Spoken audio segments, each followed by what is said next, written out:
Hello மேடிச்சல குட்டீஸ், இன்னைக்கு ஒரு ஈவினிங் வ்ளாக் பார்க்கலாங்களா? அன்னைக்கு காலையில் 6 மணி இருக்கும் அப்படின்ற மாதிரி டெய்லியுமே ஈவினிங் 6 மணிக்கு அப்பா வந்து இந்த மாதிரி மாட்டுக்கு ஆட்டுக்கெல்லாம் தட்டை எடுத்துகிட்டு வந்துருவாருங்க.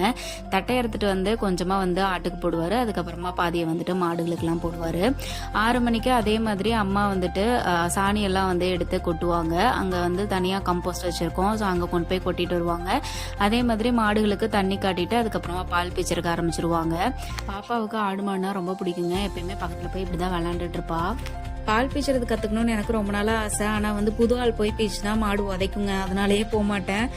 அடுத்துட்டு வந்த தீவன தட்டையா மாடுகள்லாம் வந்து அப்பா எடுத்துட்டு வந்து போட்டாருங்க. சரி, அதுக்குள்ள நான் வந்து பால் போய் ஊத்திட்டு வந்துடலாம்னு சொல்லிட்டு பக்கத்துல இருக்கிற ஆவின் சொசைட்டில தாங்க போய் ஊத்துவோம். இதுல இருந்து ஒரு 1 கிலோமீட்டர் தாங்க வரும். சரி, அதனால வண்டியிலே போயிட்டு வந்துருவேன். மேக்ஸிமம் நானே தான் போவேன். ஒரு சில டைம் வந்துட்டு வீட்டுல போவாங்க. மாடு வந்து பாத்தீங்கன்னா சனையா இருக்கிறதுனால பால் கொஞ்சம் கம்மியா தாங்க வருது. இங்க வந்து ரேட் வந்து பாத்தீங்கன்னா 1 லிட்டர் 35 ரூபாய்க்கு எடுத்துக்கிறாங்க. அன்னைக்கு வந்து 2.5 லிட்டர் கிட்ட ஊத்திருந்தாங்க, அதனால 100 ரூபாய் கிட்ட நம்மளுக்கு ஆட் ஆயிருந்தது. பில்லு வாங்கிட்டு கிளம்பிட்டேங்க. ஆவினை பொறுத்த வரைக்கும் வாரம் நம்ம அமௌண்ட் எடுத்துக்கலாங்க, அது ஒரு பெனிஃபிட். அடுத்த நாள் வயல்ல அதிக வேலை இருந்ததுனால ஒரு 10-12 ஆள் கூப்பிட்டுருந்தாங்க. அதனால அவங்களுக்கு டீ கப்பு பிஸ்கெட்லாம் வாங்க வேண்டியது இருந்துச்சு. எப்பயுமே 5 ரூபா பிஸ்கெட்டு அப்புறம் டீ வந்து கொடுப்போங்க. உங்க ஊர்ல எல்லாம் கூலியால் கூப்பிட்டீங்கன்னா என்னென்னலாம் டிமாண்ட் வைக்கிறாங்க, நீங்க என்னென்னலாம் கொடுப்பீங்கன்னு சொல்லிட்டு கமெண்ட் செக்ஷன்ல சொல்லுங்க. ஏன் அப்படின்னா இப்பெல்லாம் வந்துட்டு விவசாயத்துக்கு கூலியால் வர்றது அப்படின்றது ரொம்ப ரொம்ப அரிதாயிடுச்சு. வாங்கிட்டு வீட்டுக்கு போய் சமைச்சு சாப்பிட்டாங்க. அவ்வளவுதான், டே ஓவர். Ta-ta by.